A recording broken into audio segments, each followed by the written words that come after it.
the soul, the spirits of the dark. I didn't come here to enhance them and make them important.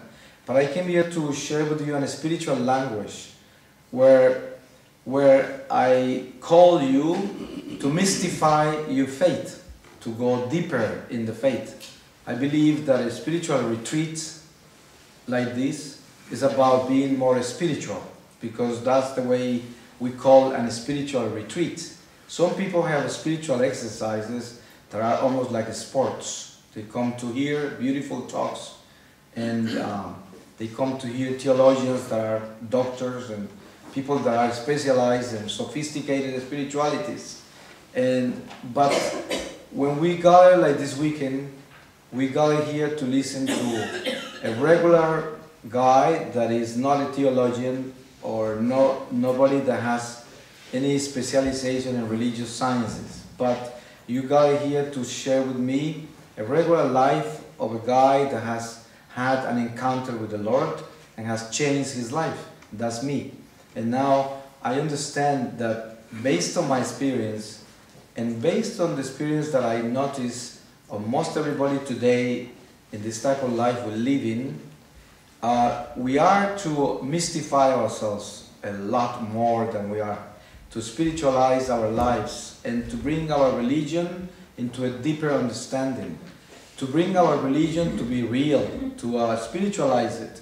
Because the world we live in today is so superficial that our religion is becoming almost like a dress. You know, it's becoming like an addition to our superficial life. And it's like almost like a makeup, almost like spices.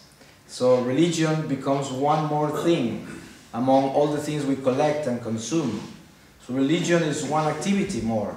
As we have many activities, we also have religious activities. For some people, it's only Sunday and special events. For some others, they have exciting meetings sometimes besides Sunday Mass. But it's just another thing we do among many things we do.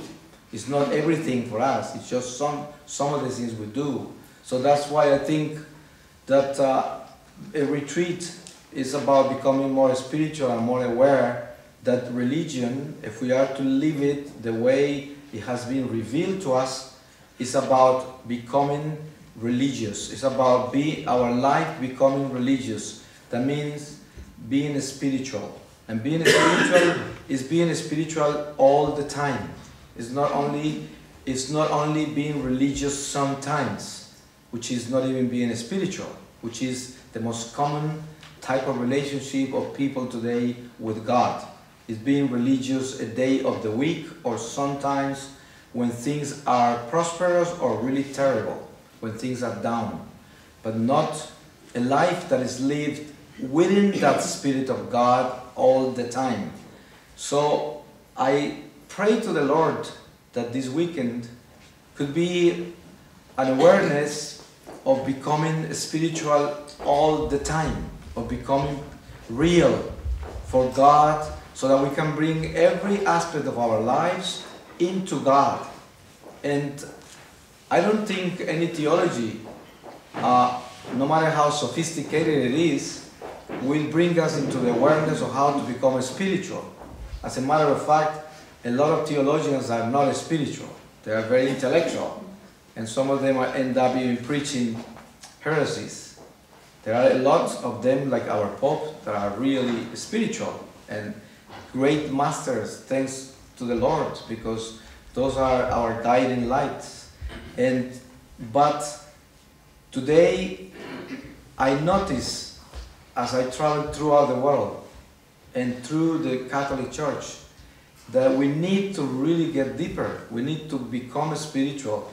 And when we speak like this, we have to explain ourselves, because what is spiritual? How do you become spiritual? You see, there is no manual for us to give anyone when they ask you, how do you become more spiritual? We don't have a manual for that. We don't have instructions. But what we can do is, to become spiritual is to become really faithful, to become loyal to God, to become obedient.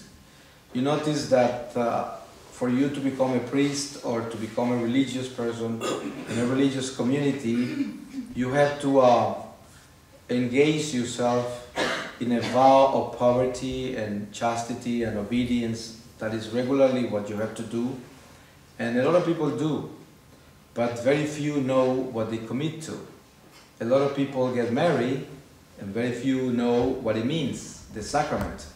A lot of people are baptized, and they don't know what baptism is about, and so on. So, when we speak about a vow of poverty, we speak about giving your blood up, giving everything up. You see, our highest valuable is our blood. That's the last thing we let go. Our blood is the most precious possession we have. And when you go into a vow of poverty, you give up your blood.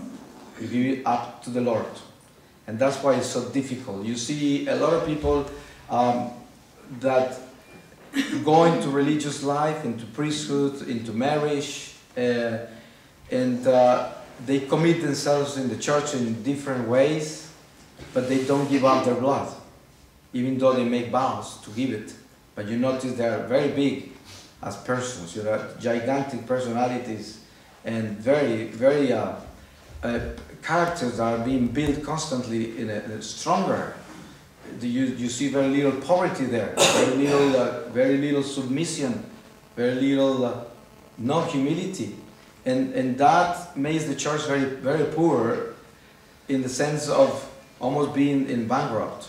You see, when you see people in the church that do not understand poverty, spiritual poverty, then you know the church is not in good shape. When you see a priest, a nun, when you see a layman that is supposed to be committed to the faith, and they don't understand the vow of poverty, then it's a disgrace, because it's like a waste.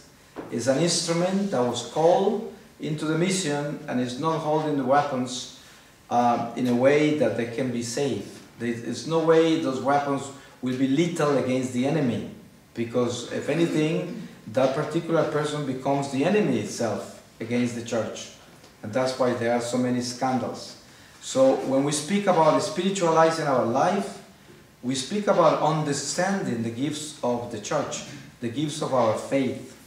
And we have so many, because the Catholic Church contains all of the gifts. And not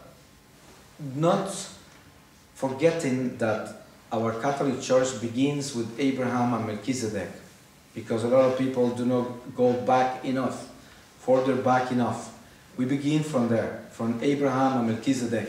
That's the beginning of a real church, when it begins to be us offering to God, and God talking to us, God guiding us, instructing us how to walk with Him, how to be religious, and how to become spiritual, how to grow into faith, as He taught Abraham, and how to understand the supernatural events of priesthood when He comes up with Melchizedek, and a supernatural priest.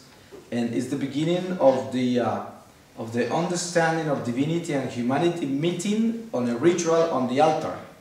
And that's how far back we have to go when we speak about Catholics. That's how far we go. Our roots have to go to the roots, and then we understand where we come from and where we feed ourselves from. Because if we don't have the understanding of roots, we don't have the understanding of the sap. Where does it come from? The sap of our inner self. What is it that feeds us, and where does it come from? We know that it is the Spirit of God. But when we speak about the church and the faith and the sacred traditions and the understanding of our spirituality, we have to understand the body. And the body is made of a lot of cells. And the cells all have a blood that circulates to them in order to give them life. And they transmit life from one to another. And every cell of the body is one of us. We are a living stone of the church. But in order for us to stay healthy and to be a real part of that body, and to be that real living stone of the church, of the body, we have to feed ourselves from the roots. Because of the life we live